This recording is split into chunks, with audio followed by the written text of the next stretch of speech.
Salut à toi et bienvenue sur le podcast Axe Open, le podcast qui parle développement et nouvelles technologies. Le tout réalisé par une bande de techos. Allez, c'est parti. That's when I decided to hack you.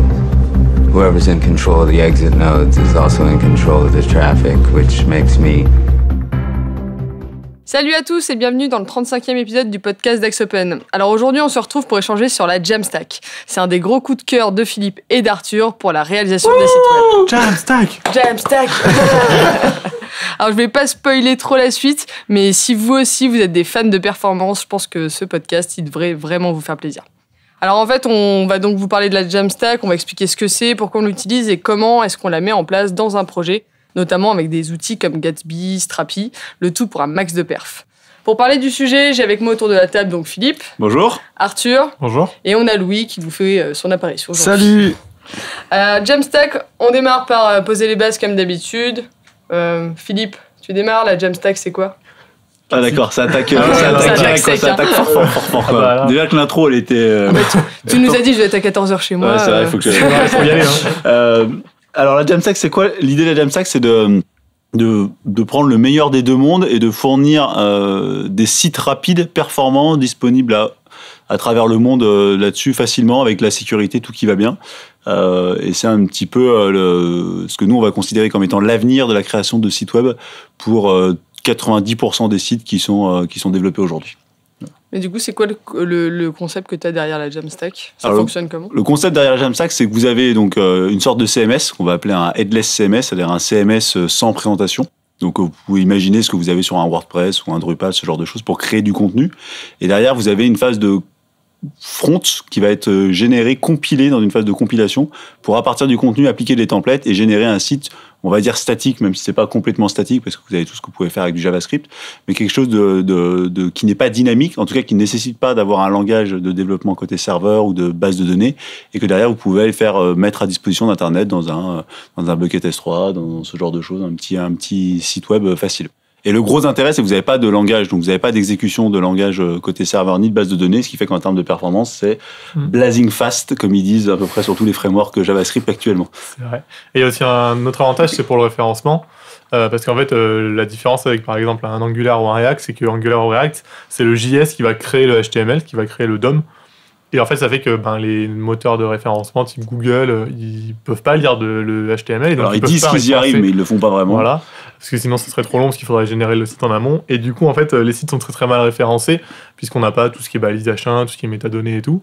Alors qu'avec un Strapi, avec une Jamstack, le HTML est généré en amont, et vous avez du HTML dans votre fichier .html, ce qui n'existe quasiment plus en Angular et en React de nos jours.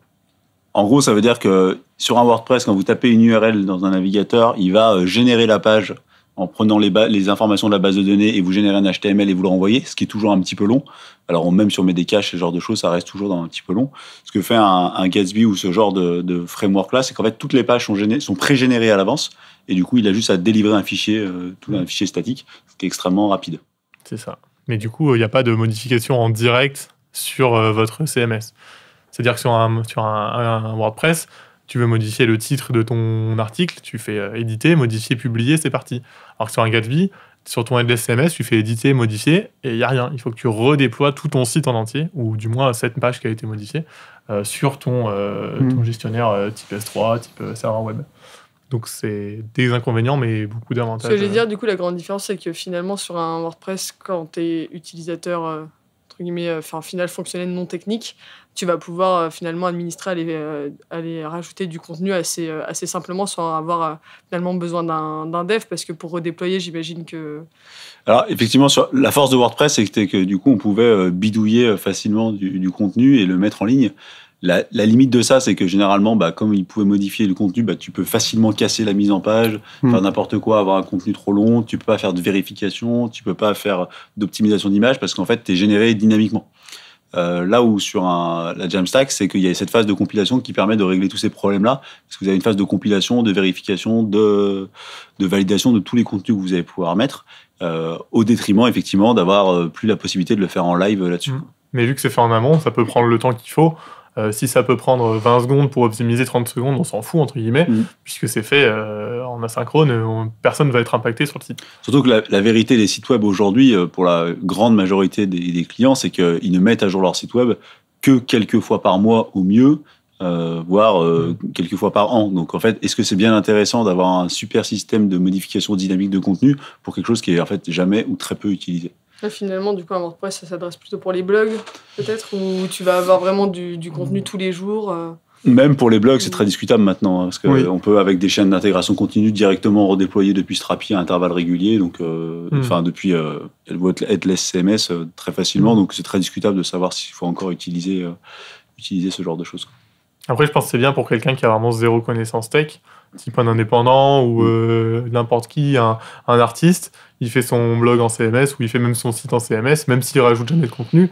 Il a un site, en plus maintenant, avec tous les outils qu'on a de cloud et tout, il y a limite tout qui est déjà tout préconçu. Tu peux acheter que sur OVH, tu peux acheter, louer des VM qui sont déjà installés avec WordPress, tout optimisé avec WordPress. Tu as déjà ton URL, tu payes juste un peu plus cher pour la maintenance et tu as un blog qui est parti, quoi. Après, la difficulté, c'est toute la faille de sécurité, les mises à jour des plugins, toutes ces conneries-là, qui sont abstraites dans un WordPress, mais qui existent toujours et qui posent problème. La grosse faiblesse de WordPress aujourd'hui.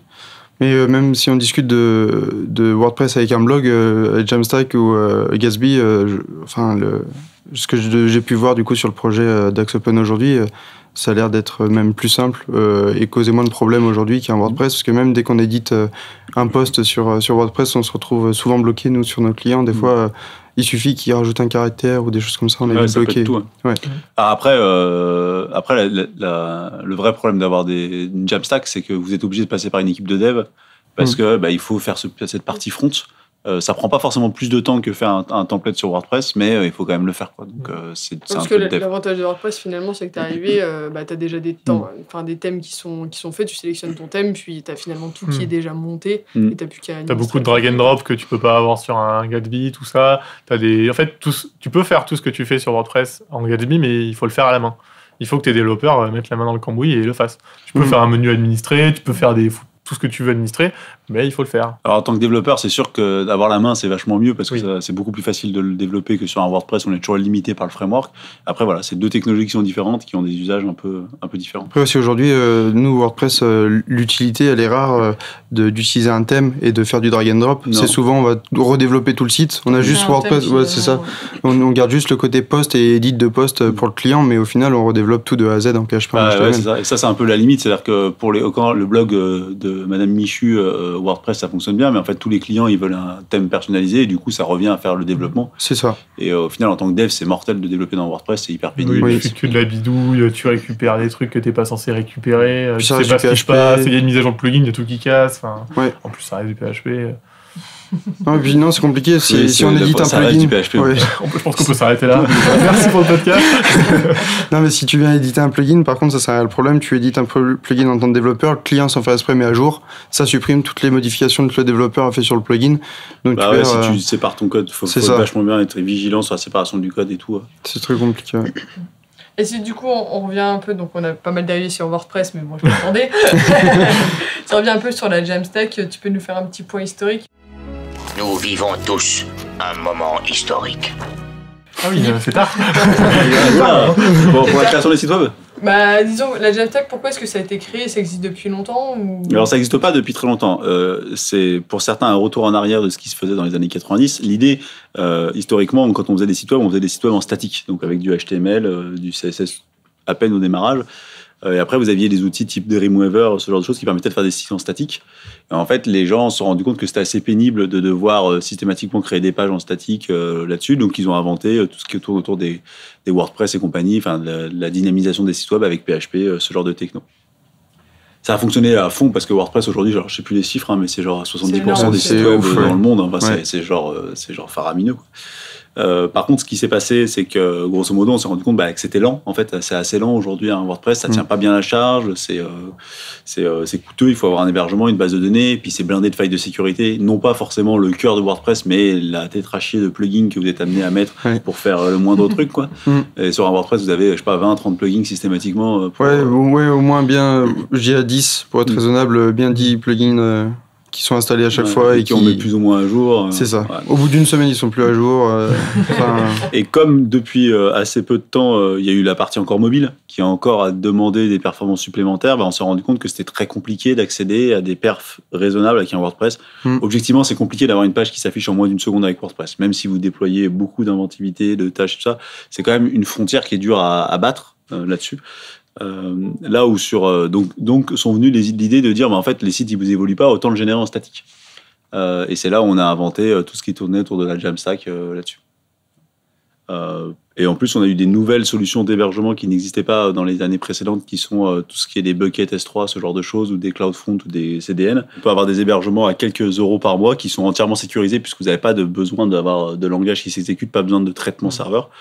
Du coup, ça devient la solution prioritaire pour faire ça, quoi.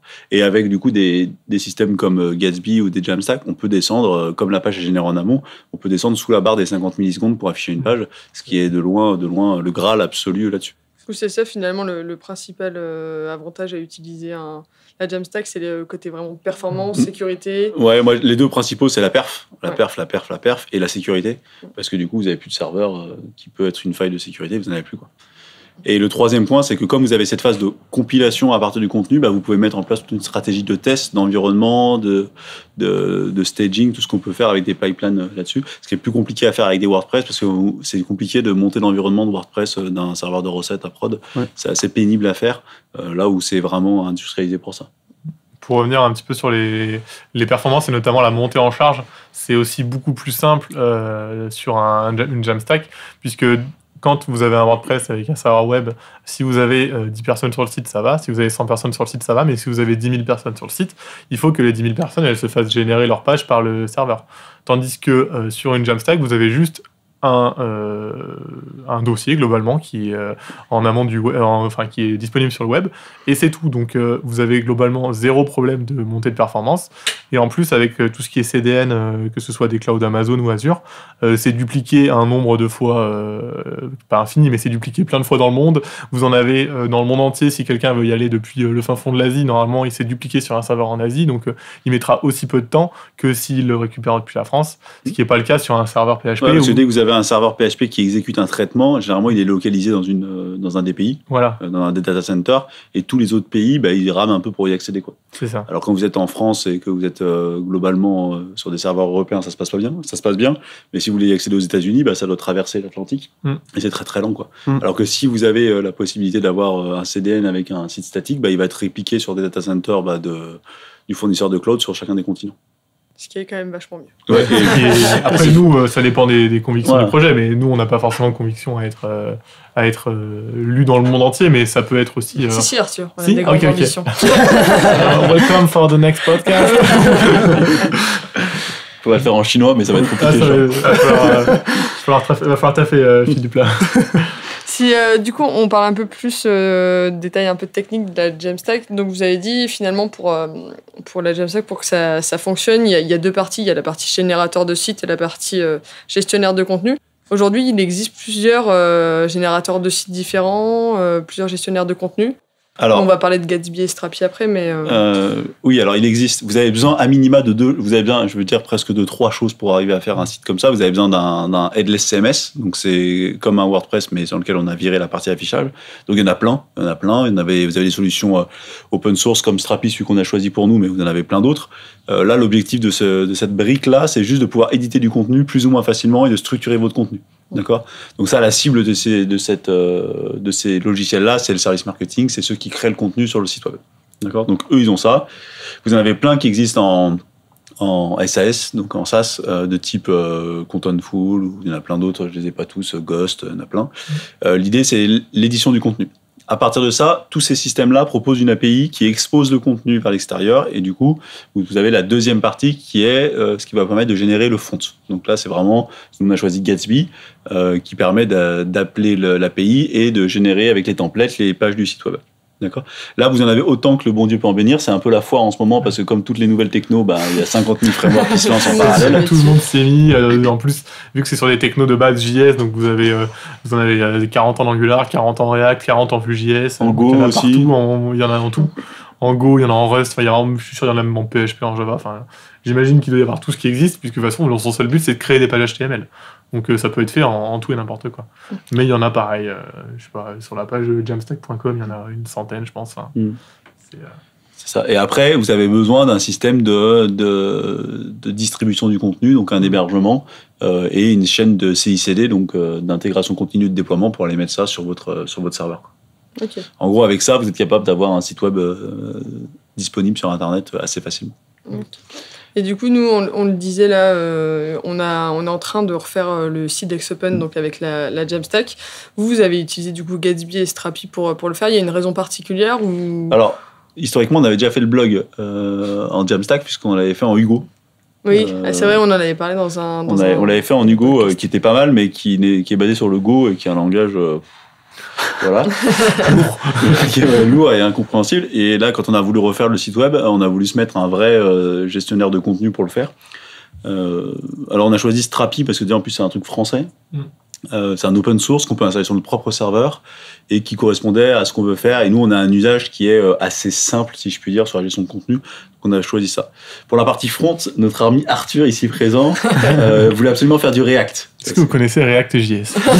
Non, mais en fait, c'était... Déjà, moi, j'apprécie beaucoup React. Et c'était aussi... parce qu'il y avait beaucoup de... Il y a Nux, enfin, il y en a beaucoup. Il y en a 3-4 gros qui se tirent la bourre. Mais Gatsby a aussi une très bonne gestion des images. C'est un de ses plus gros atouts, autre qu'il est au niveau... c'est du React.js. C'est optimisé. On peut optimiser tout ce qu'on veut. Mais il a particulièrement une bonne gestion des images. Donc en gros, pour faire simple, il va générer autant d'images, plus ou moins autant d'images que ce que vous avez de taille d'ordinateur et téléphone.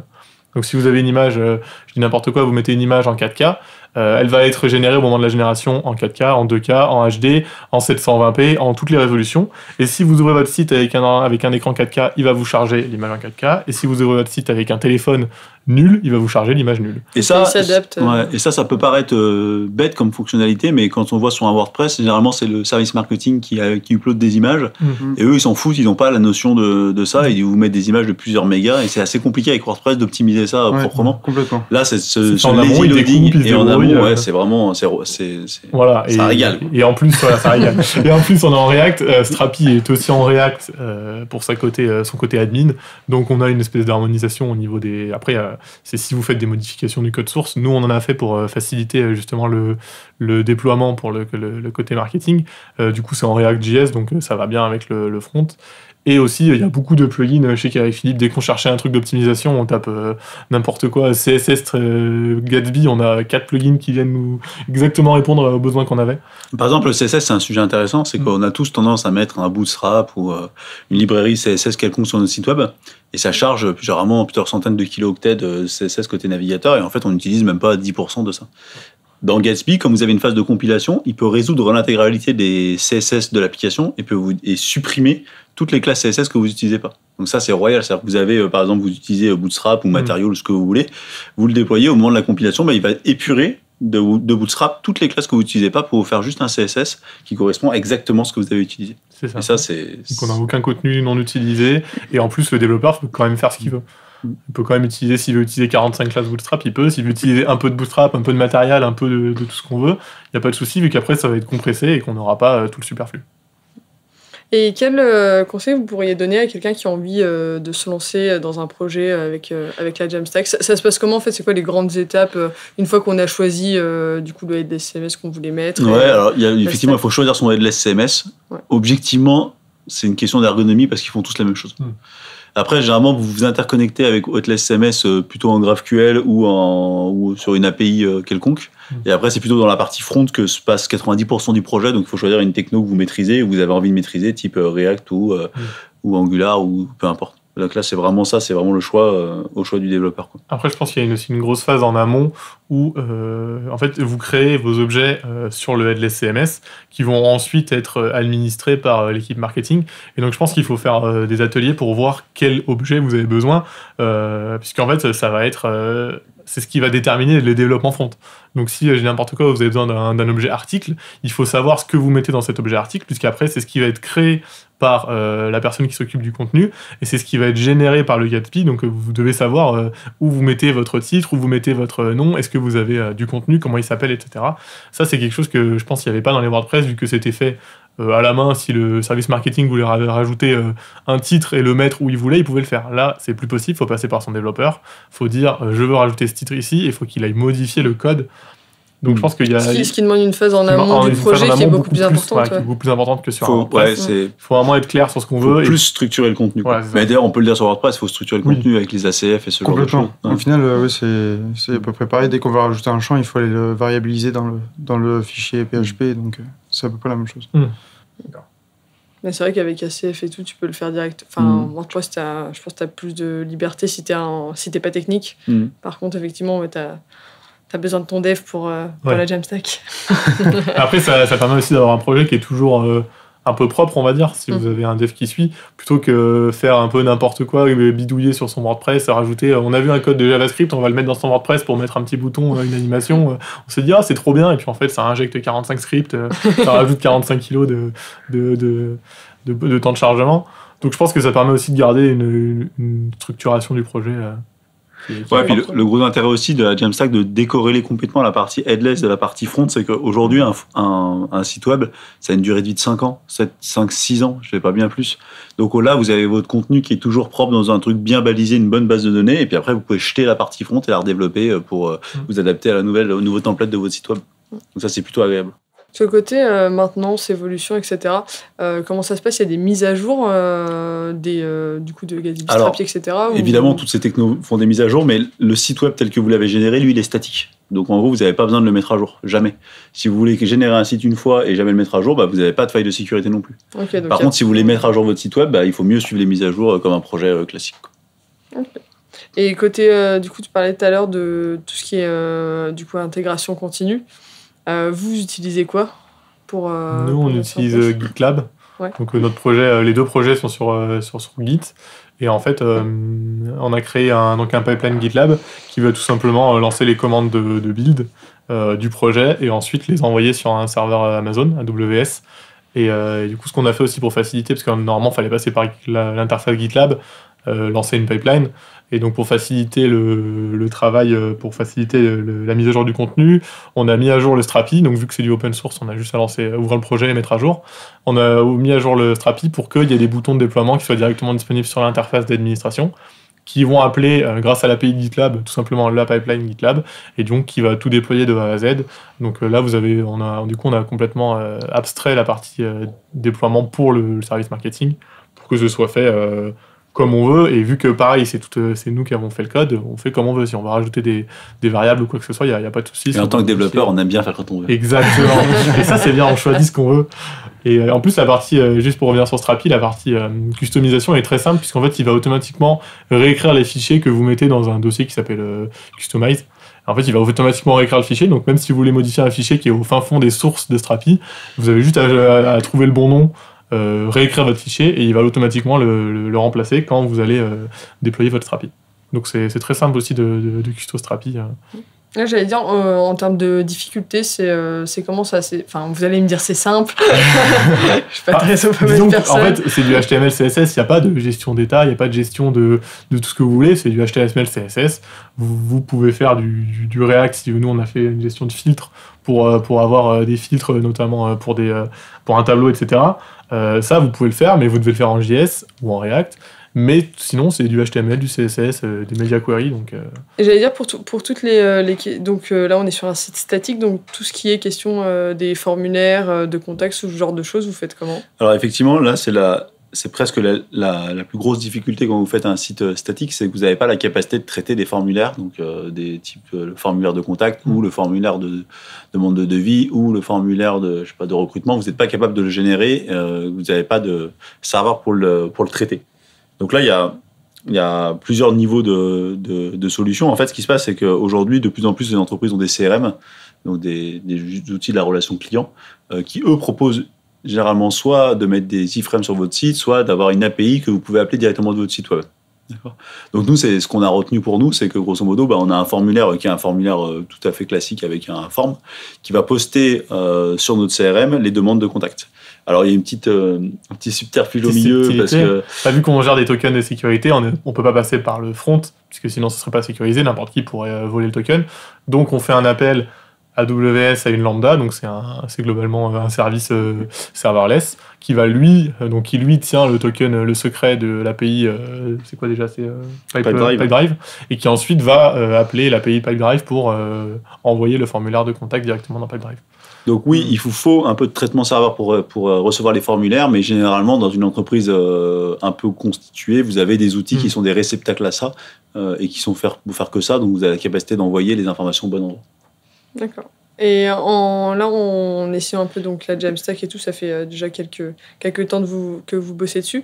Vous nous avez cité beaucoup d'avantages au démarrage du podcast. Vous avez vu des inconvénients ou des choses à améliorer peut-être pour Alors le vrai inconvénient, c'est convaincre le service marketing. Voilà, il n'y aura plus de jolis WordPress avec du drag and drop. C'est ça. Non, il y a deux, trois problèmes. En vrai, pour l'avoir un petit peu testé, Strapi, c'est quand même assez... après, je sais pas si c'est parce que vous avez fait des développements spécifiques dessus pour que l'interface, elle soit bien. Non, on a fait d'autres. Mais en tout cas, je trouve que ça va. Ça fait le job, quoi. Il n'y a pas de drag and drop, c'est du texte. C'est du Markdown. Donc, si vous connaissez le langage, c'est un langage de code formatting de texte. Markdown, vous trouverez tout ce que vous voulez. Après, oui, c'est épuré. Vous n'avez pas de drag and drop. Les images, il faut les mettre à la main. Voilà. Mais je pense que le plus gros problème, c'est que j'ai trouvé, c'est que si, par exemple, je dis n'importe quoi, si votre service marketing a mis quelque chose dans le CMS, dans l'headless CMS qui fait bugger votre front, le déploiement ne pourra plus passer. Et à la fois, c'est un avantage parce que du coup, ça évite qu'il déploie n'importe quoi. Exactement, c'est un avantage comme un inconvénient, c'est que des fois, vous avez des bugs que vous n'aviez pas sur WordPress, puisqu'en fait, c'est n'importe quoi, le service marketing a oublié de mettre une URL, et en tant que développeur, on s'est pas dit, ils n'ont pas de mettre d'URL, du coup, il y a un nul pointeur qui fait que ça build pas. Donc ça, c'est plein de petites choses qu'il faut peut-être penser en plus et qu'on se rend compte au fur et à mesure du projet. Nous, ça fait 3 semaines, le projet, on va dire, il est terminé et j'ai régulièrement des problèmes, ça build pas parce que l'image là, elle est nulle et j'avais pas pensé qu'elle était nulle. Du coup, il faut remodifier un peu le code. Donc je pense que c'est propre, quoi. Oui, c'est propre, mais je pense que c'est une problématique qu'on n'avait pas forcément avant. Donc voilà, c'est une nouvelle problématique, mais c'est pas forcément désagréable. Dans tous les cas, nous, si c'est sur un WordPress qui manque une image, l'affichage est tout cassé, quoi. Oui, voilà, au moins l'affichage n'est pas cassé. C'est sûr qu'au moins là, t'as pas de problème, ton site, une fois qu'il est généré, il sera généré pour tout le monde pareil. Oui, parce que j'allais dire, en WordPress, tu peux quand même mettre à jour, même si c'est... tu publies ton article, quoi, donc... PHP, t'as une variable, t'as pas de variable, on s'en fout. C'est bon, vas-y. Il te met un define et hop, ça continue, quoi. Ouais, je sais pas, Philippe, si tu vois d'autres gros soucis... Non, moi, après, c'est un peu l'apprentissage des technos que vous utilisez. Si vous connaissez pas bien React, pas bien GraphQL, ça peut être un peu pénible. Mais sinon, non. De toute façon, React, c'est un faux langage, donc ta propre librairie, c'est pas... Ouais, chacun son avis. Ça, c'est encore un autre débat. Je pense que la prochaine fois, on fera un site en Flutter, Philippe. Ouais. Directement Jamstack Flutter. C'est ça, j'attends celui-là. Ça marche. Bon, du coup, merci les gars pour avoir donné votre avis sur la Jamstack. Et puis, bientôt, de toute façon, nous, on va mettre en ligne notre site AxOpen. Ouais. Et il n'y aura aucune différence, vu que c'est le même site qu'avant. Mais on a 100% à tous les critères. Et maintenant, j'allais dire, c'est surtout ça, c'était le but de se dire, on arrive à 100% de performance. Mais, c'est vrai que ça fait plaisir quand tu vois le... Ouais, quand tu vois le petit macaron de Lighthouse qui te dit 100%, notamment, 100%. C'est en mobile qu'on a énormément gagné par rapport à WordPress. Il faut dire que les critères de Google sur la partie mobile deviennent... Franchement, c'est hyper dur à atteindre.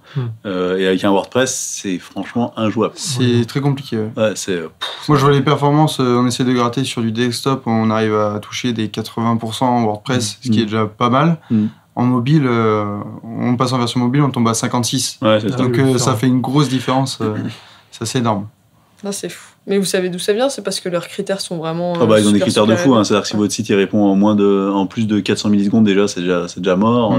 Si vous avez des images ne serait-ce qu'un peu trop grosses, si par exemple vous avez une image 4K sur un téléphone, il vous met directement... Si vous avez des scripts qui sont loadés, qui ne sont pas utilisés, ils vous défoncent. Si vous avez des CSS loadés, pas utilisés, ils vous défoncent. Pas le droit à l'erreur. Ça dit, et puis en plus, c'est leur process, mais tous les mois, tous les 2 mois, ils augmentent la difficulté. Donc c'est... Après, ça nous force à être toujours meilleurs. C'est toujours pareil, alors moi c'est un peu le même effet que dans les App Store et compagnie, c'est que quand vous êtes des grosses entreprises ou des entreprises de taille moyenne, vous arrivez à suivre la cadence. Quand vous êtes une PME ou une TPE, c'est quand même plus compliqué de suivre la puissance de... Mais par rapport au CSS et au JS, tu disais, qui étaient utilisés quand on importe des CNN ou on utilise des librairies, ça c'est ultra important aussi pour Lighthouse. Moi je vois sur un projet, on a Fontaway Sum, on utilise 3 icônes sur le site, la librairie elle fait un MO. Bah, Lighthouse, on prend moins de 10% de Lighthouse, on l'a peut-être pas expliqué, mais c'est l'utilitaire que Google utilise pour référencer les performances de votre site web. Donc ça vous donne un score de 0 à 100 et tous les axes d'amélioration. Et c'est l'un des principaux outils pour savoir comment ils considèrent la vitesse de votre site. La plupart des outils de manière GT Metrics ou des choses comme ça utilisent Lighthouse aussi dans leur process pour évaluer le site. Vu que c'est le navigateur, enfin l'outil de recherche le plus utilisé, il faut être bon avec lui, sinon personne n'utilise Yahoo. Pardon pour ceux qui utilisent Yahoo. Mais il y en a plus beaucoup. Maman. Bon, du coup, mettez-vous à la Jamstack, objectif 100% performance. Exactement. Donc, on va passer à la rubrique coup de cœur, coup de gueule. Qu'est-ce que vous avez à nous partager aujourd'hui ? Eh ben moi, je vais faire pour le coup, c'est rare que je fasse un big up à Google, mais je trouve que leur partie Webmaster, ils ont une partie SEO qui explique ce qui est pris en compte dans l'algorithme de Google. Pour l'avoir relu, parce que ça change souvent, c'est hyper bien fait. Ils expliquent bien ce qu'ils attendent en termes de contenu, en termes de performance, en termes de SEO. Et du coup, je pense que peu de gens prennent le temps de le lire. Mais pour le coup, ils ont fait un effort assez fort d'explication et c'est lisible par des techniques, évidemment, mais c'est aussi lisible par des gens qui ne sont pas forcément techniques. Et je pense qu'on gagnerait tous, enfin, en tout cas, tous les gens qui écrivent du contenu pour le web gagneraient à perdre un petit peu de temps, 1 heure ou 2, à aller lire ce qu'ils ont écrit, parce qu'il y a vraiment un effort de vulgarisation qui est important. C'est très bien détaillé, ouais. Tout à fait. Ils te disent ce qu'ils attendent, finalement. Ils te disent ce qu'ils attendent. Ce qu'ils proposent aussi. C'est ça, ouais. Pour tout ce qui est les contenus dynamiques, les trucs sur les côtés quand vous recherchez, les balises, les articles, tout ce qui est possible aussi. Nous, par exemple, avec Philippe, on a mis des FAQ qui s'affichent du coup directement dans Google. Enfin, il y a plein de nouveaux trucs. En plus, ils mettent à jour quasiment tout le temps des nouveaux contenus. Ça évolue énormément. Ça change tout le temps. Et prenez le temps de le lire. Et puis, c'est vrai, on peut donner un pointeur. C'est de plus en plus, ils utilisent des microdonnées de type JSON-LD ou des microdata, schema.org. Il faut que vous les ayez. Regardez sur votre site si vous les avez pas et mettez-les en place. C'est pas forcément compliqué, mais c'est vraiment l'avenir du référencement là-dessus. Et le référencement, c'est la vie. Si vous vendez quelque chose, oui. Merci à tous du coup d'avoir participé au podcast. Et puis on se retrouve tout bientôt pour de nouvelles aventures. Salut. Merci. Salut.